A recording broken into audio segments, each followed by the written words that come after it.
Ahoj, vítám vás u nové epizody Utility podcastu a tentokrát se jedná o 3. epizodu a dneska se budeme bavit na téma, jak vybíráme nájemníky. Já vybírám nájemníky podle nějakých základních kritérií a my jsme se k tomuhle tématu dostali právě proto, že jsme nahrávali 2. epizodu a tam už jsme trošičku téma výběru nájemníků nakousli a už jsme tam nějaký požadavky na nájemníka prozradili.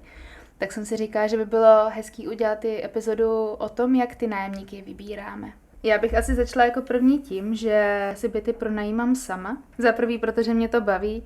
Za druhý, tím, že máme malý byty, tak ten nájem není tak vysoký a nemyslím si úplně, že provize realitce na takhle malý byt jsou lidi kolikrát jako ochotní zaplatit a raději jdou formou toho, že chtějí nájem bez provize, protože přece jenom už takhle se platí, že jo, kauce, nájem dopředu, po případě teď navíc ještě ta provize té realitce a je to poměrně dost peněz. Takhle hned na první dobrou. Tak jsem si říkala, že tím, že jsem ochotná a schopná si ten byt pronajmout sama, takže je to takový fair vůči tomu nájemníkovi. Tím nechci vůbec degradovat realitní kanceláře. Při prodeji nemovitostí bych samozřejmě do realitní kanceláře šla také, ale ten nájem jsem si říkala, že si tak nějak jako budu zkoušet zatím sama. Já mám teda rovnou první otázku. Jak to standardně chodí na realitním trhu, když někdo hledá byt? Za prvý jsou možnosti nějakých realitních serverů, kam i běžný člověk, nejenom realitka, může vkládat inzeráty. Samozřejmě je to za nějaký poplatek. Když se budeme bavit o těch největších, jako jsou třeba Reality i dnes nebo S-Reality, tak tam se zaplatí takový jakoby paušál, ze kterého se každý den ukusuje kousek podle toho, co v tom inzerátu chceme, jako topování a tak dále. Pak se může jednat i třeba o server bez realitky, kde teda platí nějaký měsíční poplatek ten hledající tu nemovitost, ať už je to prodej nebo pronájem. Tam to stojí, myslím, asi 100, možná i na týden snad, teď si nejsem úplně jistá. Každopádně teda většina těch serverů je teda spoplatněna, ať už pro toho pronajímatele či prodávajícího, tak třeba ta bezrealitka je právě pro toho hledajícího. Pak samozřejmě můžou být facebookové skupiny, co se týče zveřejňování toho inzerátu a v neposlední řadě můžou být i nějaký takový ty poptávám, nabízím letáčky v Kauflandu na té nástěnce, ale tam bych úplně zabředávat nechtěla. Taky se teda samozřejmě musí potkat nabídka s poptávkou. Samozřejmě pokud ta poptávka je větší, tak pro toho pronajímatele je to samozřejmě lepší, protože si má jakoby z čeho vybírat. Jak to chodí teda na tom realitním trhu? Tomu pronajímateli se ozve třeba 20 lidí. Tak je podle něčeho musí vyfiltrovat. Přesně tak. Těch lidí se ozývá opravdu jako mnoho, taky samozřejmě záleží na tom nabízeném bytě, samozřejmě záleží na jeho lokaci, ceně, na vybavení a tak. Podle toho samozřejmě se těch lidí ozývá buď víc nebo míň. Pokud je to teda na základě toho, že to pronajímá realitka, tak ta už ty lidi filtruje, takže tomu majiteli předává jakoby už její zúžený výběr. Pokud se ozývají přímo tomu pronajímateli, jakoby tomu vlastníkovi té nemovitosti, který si ji sám inzeruje, tak ten si ty lidi musí vyfiltrovat teda sám. Jaký to kritérium se používá v rámci toho filtrování těch poptávajících?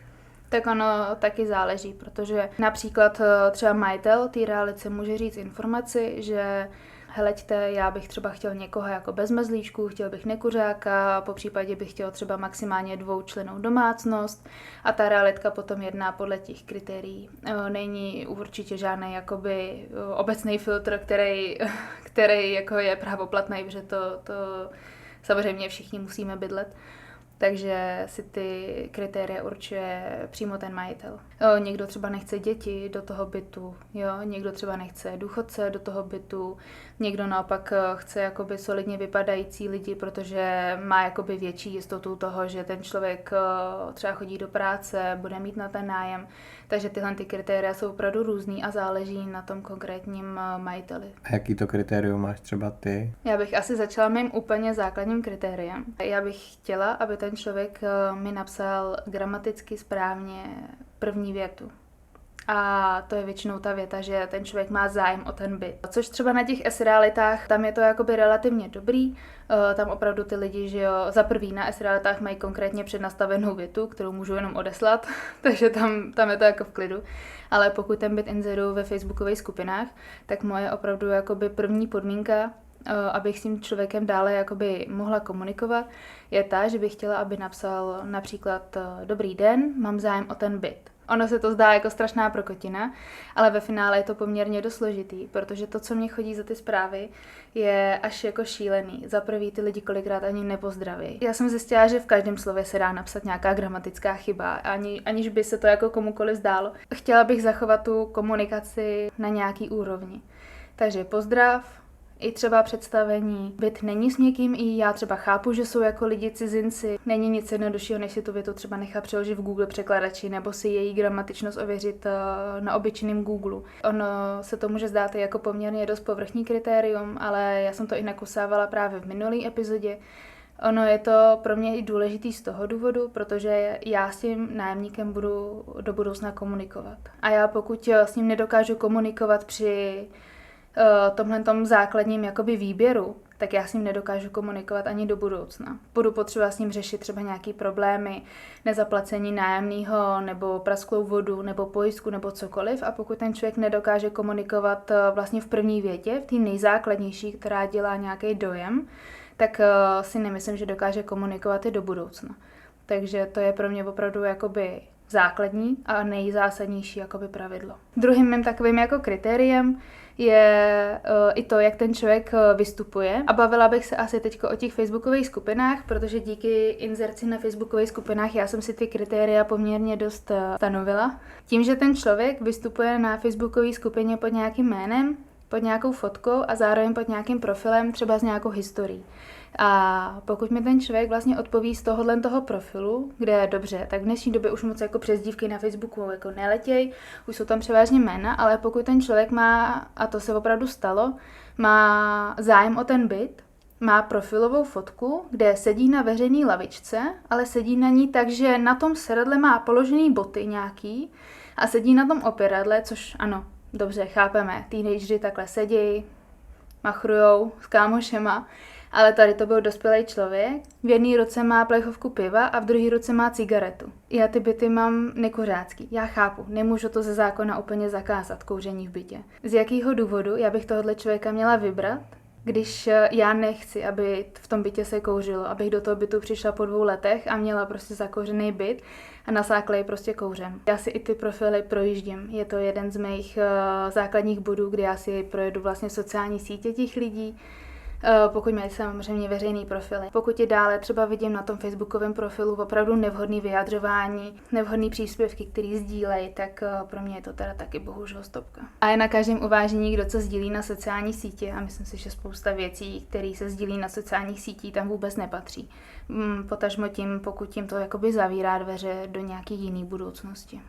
Základní kritérium taky dáváš i na základě té stanovené ceny, že? Mm-hmm. Jako když to dáš příliš levně, aby se ti ozvalo co nejvíc lidí, tak si taky zaděláváš asi nějaký malér. Já se přiznám, že jsem to nikdy neudělala a naopak vždycky jsem tu cenu i o nějakou jakoby částku, nižší částku jako přestřelila právě proto, abych si ty lidi už vyfiltrovala jenom na základě té ceny. Moc mi to nevyšlo, protože i na vyšší částku mi reagovali lidi, kteří ve finále na tu prohlídku ani nešli. Takže to úplně nebylo jako rozhodující. Ono takhle, ten člověk si ten byt k pronájmu sice vezme. Otázka je, jestli je schopný ten nájem platit. Já si myslím, že určitým typům lidí je jako jedno, co za částku se píše v té smlouvě, protože oni vědí, že ji nebudou platit a nikdy by byla o 1000 nižší. Já bych úplně neřekla, že částka je nějaký jako kritérium, i když jsem si to teda na začátku myslela, že mi to nějaký typy lidí jako vytřídí. Tak to bohužel teda ne. Myslíš, že v Čechách se dá zjistit, jestli ten člověk bude platit? Takhle. To se samozřejmě zjistit úplně nedá. Můžeš si zjistit maximálně, jestli má exekuce nebo popřípadě nějaký dluhy. Dá se to zjistit v registru dlužníků. Jeden ten údaj stojí, myslím, kolem 300-350 korun, takže to určitě jakoby takhle dá. Jestli ten člověk bude platit, to je vždycky jako sázka do loterie. To ti nikdo nezaručí. Je teda pro tebe jako fyzickou osobu legální se podívat do registru dlužníků? Ano, je. A telefonuješ si s těma lidma ještě než si je pozveš na prohlídku, nebo si s nimi jenom píšeš? Nejdřív si s nima píšu, protože samozřejmě chci vidět, že obsanou formu komunikace. Potom teda si s nima zavolám, abychom domluvili tu prohlídku a jsme vlastně v kontaktu. Stala se mi i teďko nedávno relativně jedna taková věc. Byla to paní, která mi reagovala na inzerát na byt, jestli by mi nevadilo, že by v tom bytě bydlela s ročním kojencem. Já jsem jí říkala, že samozřejmě by mi to nevadilo, ona právě říká, že kvůli tomu maminku ji jakoby nikde nechtějí. A já říkám, jo, tak jako já určitě nemám jako problém s dítětem, tak si klidně můžeme jako domluvit na prohlídce a tak. Ona mi to jako položila a potom teda zase volala znova a říká, víte, já vám musím něco jako přiznat. A říkám, co se jako děje. Ona říká, no, já žiju jako v Liberci a můj manžel je ve výkonu trestu a že chce jako v Ústí začít jako nový život. Já s tím jako problém nemám, jako jestli ta paní opravdu to vnímá takhle, tak já si jako na tu prohlídku pozvu, uvidíme, jak mi bude sedět jako osobně a jako nebude žádný problém. Pak mi to zase položila a o chvilce mi zase volala a říkala mi právě, že jako jí kvůli tomu maminku jako nikde nechtěj a tak a pak se mě... si chtěla povídat.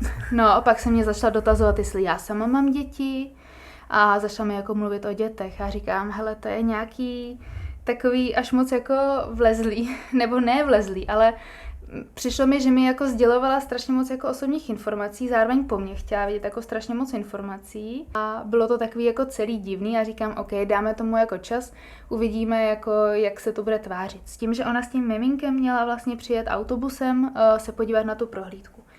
No a já jsem tam neměla ještě nějaký jiný prohlídky, ale přišla jsem trošičku dřív a tady ta paní měla být první. Tak jí píšu a říkám, že teda, aby nemusela nikde s tím miminkem jako čekat, kdyby přijela dřív, takže já už jsem jako dorazila a že může jako přijít.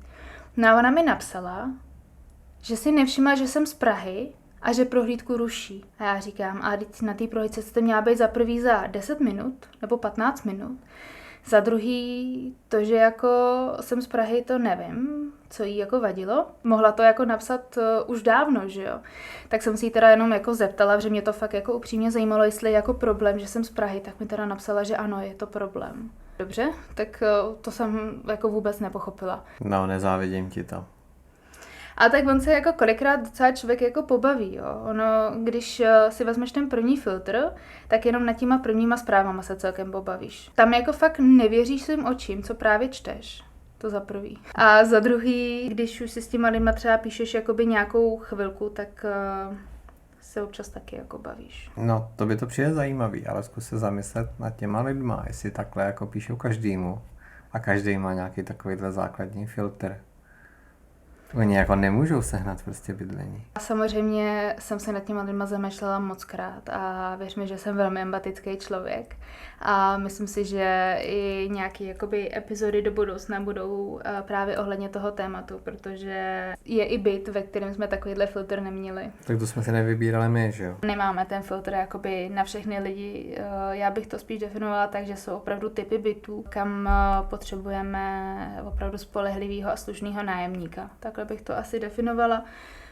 Co se týče těch lidí, tak já jsem se na nima zamýšlela opravdu mockrát. I já jsem dala těmhle typům lidí šanci. Bohužel se mi akorát potvrdilo, že to jako není úplně ta správná cesta, což zpětně mě to samozřejmě jako strašně jako mrzí, že někomu dáte šanci jako na lepší život a ten člověk naopak vám jako píchne kudlu do zad a tu šanci jako nevyužije, ale to se nedá nic dělat a nechci se o tom bavit zrovna v tomhle díle.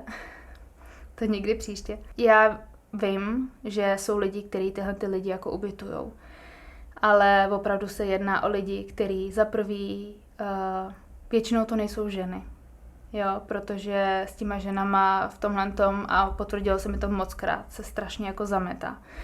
Když už jsou to ženy, tak jsou to opravdu takový ty ranařky, jak si je představíš vyobrazený s tím válečkem v té ruce a jako těch se bojíš. Jo, a já tohoto prostě nesplňuju.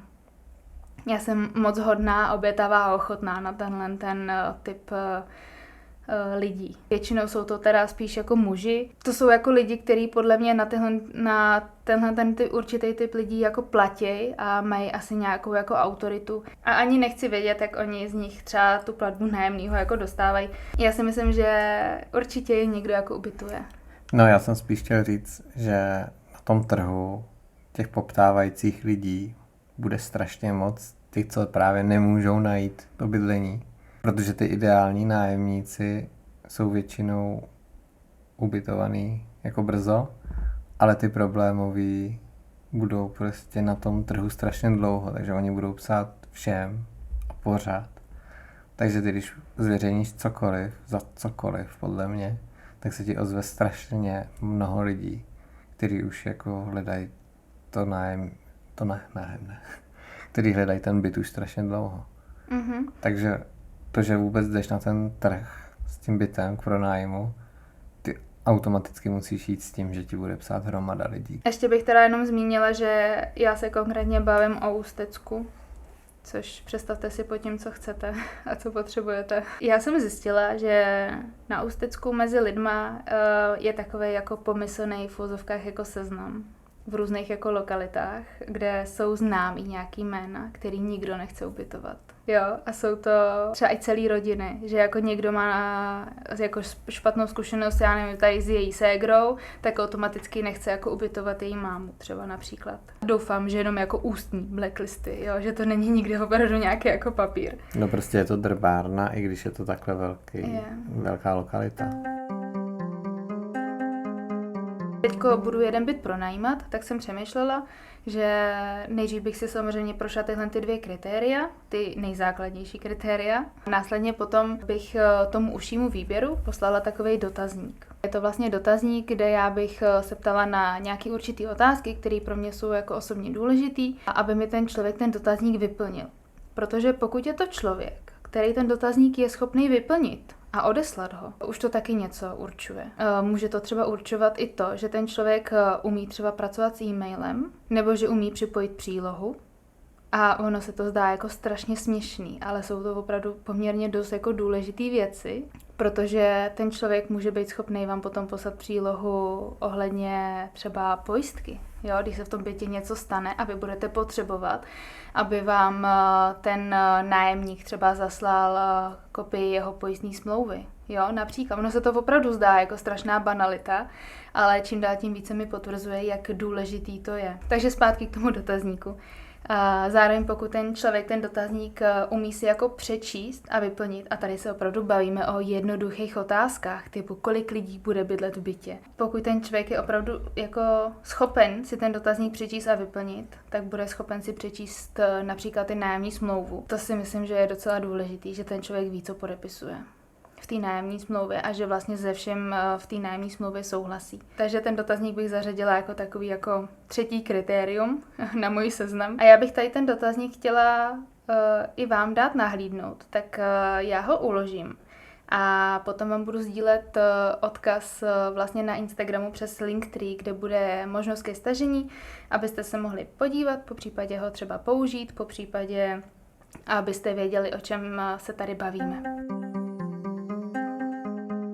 Já jsem totiž nad tím docela dlouho přemýšlela. Není to teda moje osobní zkušenost, ale z doslechu od známých nebo rodinných příslušníků, co jsme se jako bavili, když si schánili nájem, jsem docela koukala, co ty pronajímatelé vlastně požadují od těch potenciálních nájemců.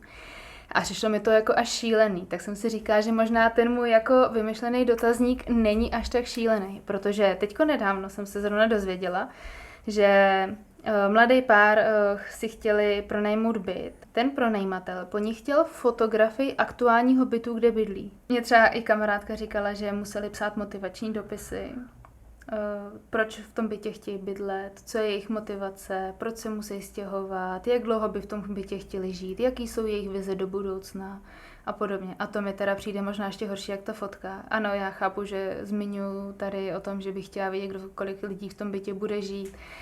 Taky by mě samozřejmě zajímal jako důvod stěhování, ale psát o tom motivační dopis. Dobrý, tady to se jedná o byty v Praze, ale i tak mi to přijde docela jako až moc, protože když ten člověk třeba bude poptávat například 15 nemovitostí, tak kdyby to chtěl každý, tak dobrý, tak ten motivační dopis jako rozešleš. Ale teď třeba každý bude mít jiný požadavky na ten motivační dopis a ty musíš každý ten motivační dopis upravit podle toho požadavku. Nevím, furt se jako ukonejšuju tím, že můj dotazníček není až tak šílený. Já chápu třeba projíždění lidí přes IČO, pokud ten člověk má googlování jeho jména, chápu ten registr dlužníků, žijeme v době, kdy jsou tohleto věci jako nutnost. Já vidím asi 2 hlavní motivace, jakoby tady těch jako kritérií jako silný, buď je to špatná jako zkušenost, což je určitě něco, co tě motivuje k tomu ten filtr prostě zpřísnit, anebo je to, že chceš opravdu někomu pomoct a prostě máš to v sobě daný, jakože hej, strašně rád bych pomohl někomu v tom životě a ne někomu, aby mě využil, že jo. Takže pak se snažíš toho člověka najít, ale ono je to těžký, jen tak jako z prvního pohovoru nebo prohlídky toho člověka najít, tak se snažíš prostě nastavovat takovýhle filtry, který ti přijdou až jako neskutečně mimo, ale jestli ten člověk opravdu chce, Samaritán se tomu říká, jestli se ten člověk chce nějak vystupovat jako spasitel nebo Samaritán, tak pak opravdu si asi začne vymýšlet takovýhle jako věci, no. Teď teda k dalšímu kritériu, který mám. Tak tím, že my ty byty máme na hypotéku, která samozřejmě má nějakou splatnost, ta banka vidí, jestli ta hypotéka je zaplacená a podobně. Takže jeden z mých dalších kritérií je včasnost platby. A to znamená, že já tomu nájemníkovi rovnou řeknu, helejte, já potřebuji platbu nejpozději například 17. toho daného měsíce, je to pro vás v pořádku, nebo je to jako špatný, pokud ten člověk řekne, no ale mě výplata chodí až 25. nebo třeba řekne, jo, mě výplata chodí 9.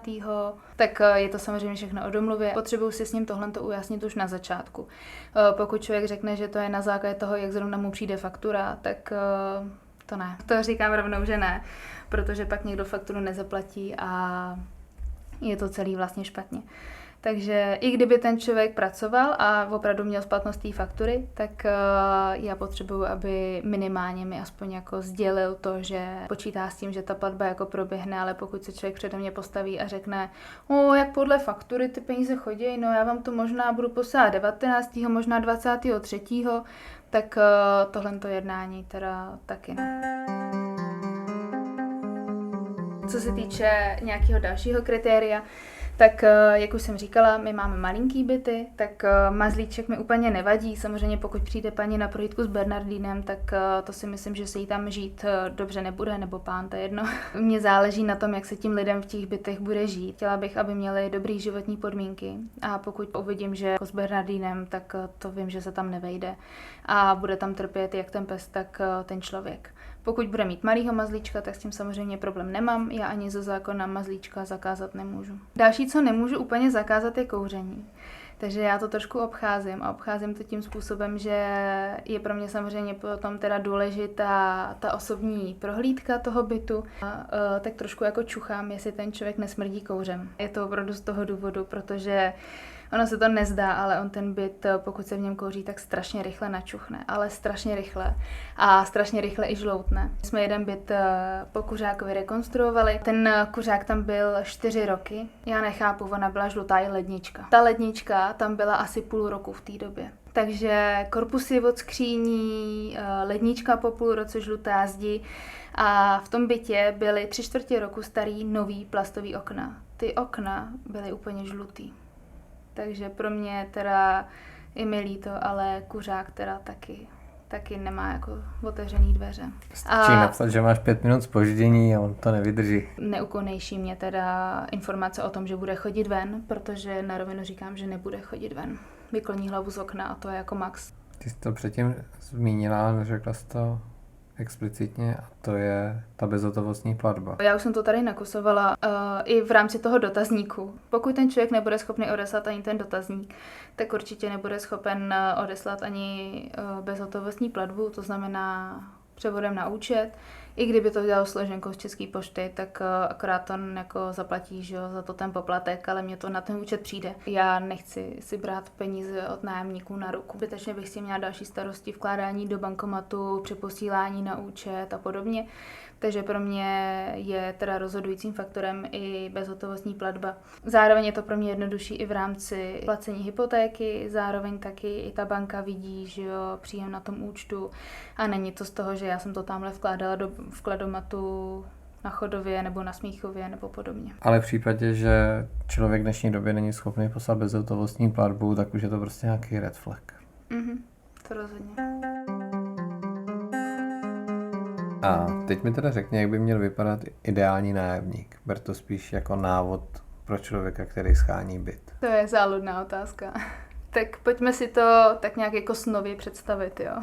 V tom nejideálnějším scénáři bych si asi představila teda to, že ten člověk napíše dobrý den, měla bych zájem o vámi nabízený byt, jsme dvojčlenná rodina, já pracuji jako pokladní v byle, můj partner dělá v pojišťovací sféře, v bytě bychom žili dva, samozřejmě do budoucna plánujeme rodinu, takže pro nás to není úplně jako natrvalo bydlení, plánujeme bydlení například na 2 až 3 roky, mohu doložit reference z předchozího nájmu například. K tomu bych se pak ještě vrátila, na to jsem zapomněla.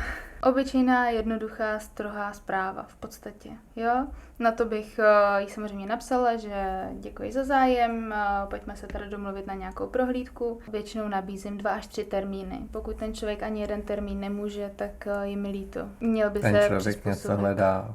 Člověk něco hledá. Já těch lidí mám jako 20 na výběr. Nehledě na to, že do té nemovitosti musíme jako dojet, takže máme tam třeba další prohlídky, máme to s tím spojený a tak.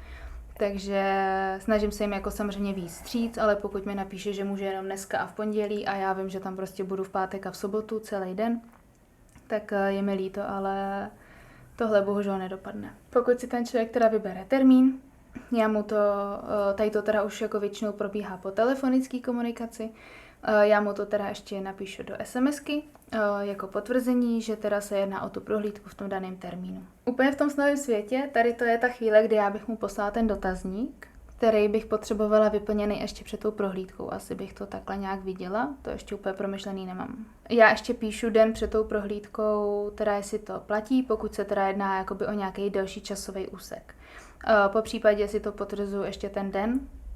Já se vždycky snažím jezdit jakoby dřív, takže ta první prohlídka je jakoby brzká. Potom samozřejmě teda informuji ty lidi, jestli můžou přijít dřív nebo tak. Na prohlídce teda si sdělíme nějaké informace, budu se ptát teda na důvod toho, proč se stěhují. Jasně, můžou si to vymyslet, ale moje dušička bude spokojená. Ptám se popřípadě na nějaký dotazy, které nepadly v té úvodní zprávě. Ptám se třeba, co oni jakoby dělají, nepotřebuji vědět přesnou pozici, kde mě třeba bude zajímat, jestli ten člověk je zaměstnaný, nebo jestli podniká, nebo něco takového. Nepotřebuji vědět, že dělá u tamhle firmy, dělá tuhle pozici, dělá od pondělí do čtvrtka, to nepotřebuji vědět, tam se jenom tak jako zhruba, abych měla nějakou představu. Potom teda s těma lidma komunikuju ohledně toho placení nájmu, tím, že jestli souhlasí s tím datem, zároveň jim říkám výši kauce, zároveň jim říkám nějakou moji představu. A řeknu jim teda, že jim zašlu náhled smlouvy o nájmu, aby si ji důkladně přečetli a pokud by s tím souhlasili, tak aby mi dali vědět.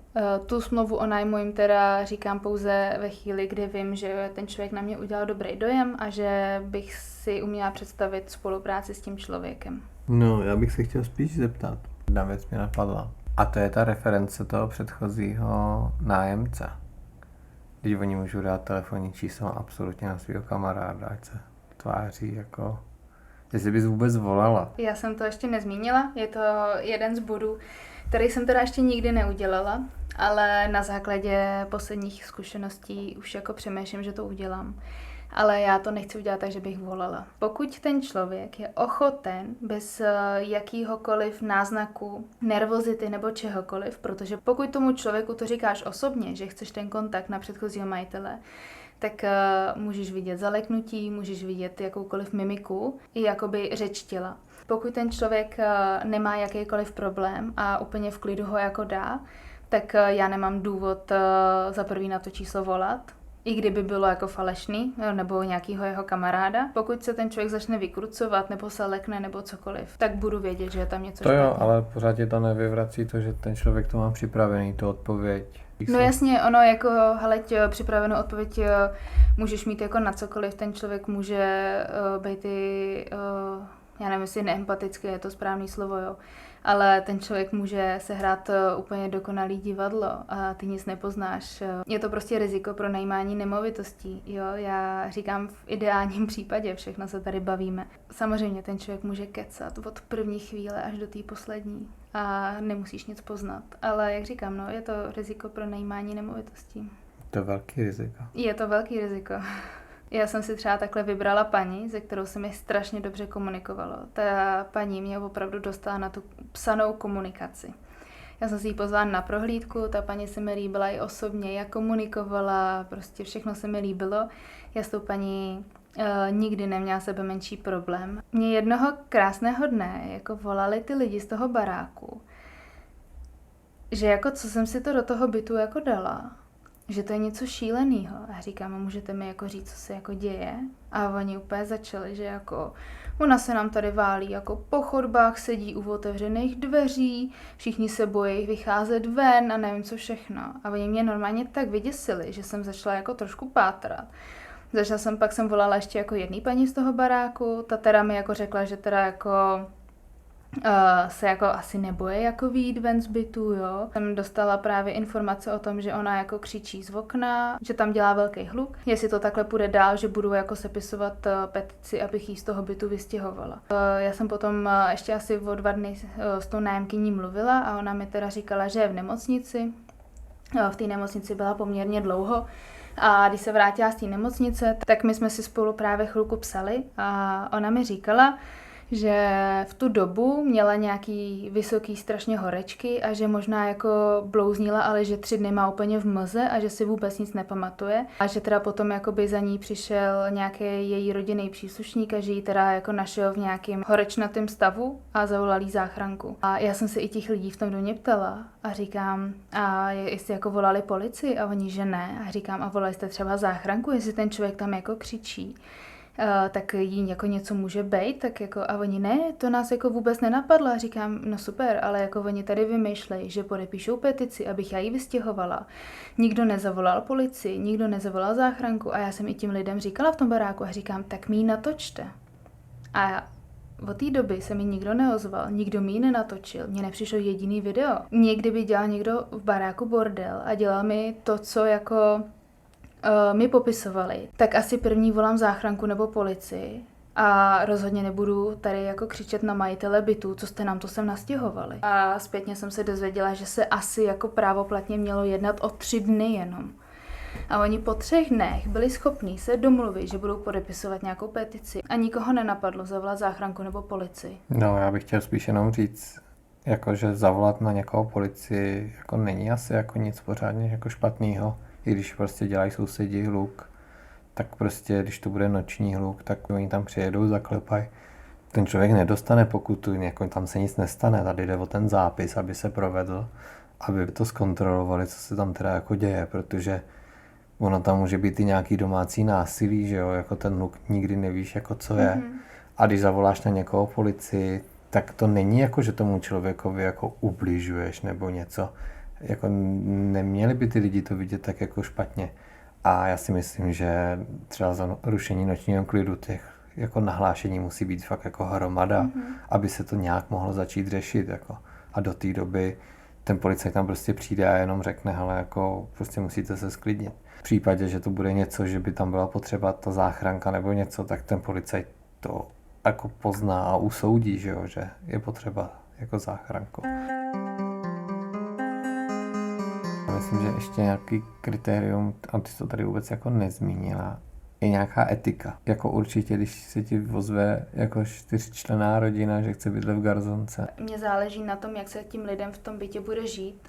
A záleží mi to v podstatě od A do Z. Ať už je to vzhled a funkčnost toho bytu, aby ty lidi tam měli funkční spotřebiče, aby ten byt vypadal, aby to nebylo něco zastaralého, aby nebyly díry v podlaze, aby tam nebyl nějaký diskomfort vůči tím lidem, tak zároveň mi i záleží samozřejmě na tom, kolik těch členů tam jako bude žít, aby opravdu v tom malém bytě nežila 3členná rodina. Tak ono obecně, že je to jako obsáhlý téma, mohla bych tady mluvit další hodinu, že jo, já jsem chtěla shrnout jenom takový ty nejzákladnější jako body, co se týká jakoby mého pohledu. Asi samozřejmě se tady můžeme dostat do spoustu věcí, že spoustu lidí se může odvolávat třeba, ale já jsem psal jako minutu po zveřejnění toho inzerátu, třeba v té facebookové skupině, že jo, tam je vidět počet minut. Já mám být jako první, já mám na ten byt právo a podobně, že jo, a taky už jsem se s tím setkala. Jakože si nárokujou. Jakože si nárokujou. Přednost nějakou. Jo, já jsem tady napsal první, můj komentář byl první, jako mě, já mám jako právo. Takže se na internetu. Asi taky něco vypovídá.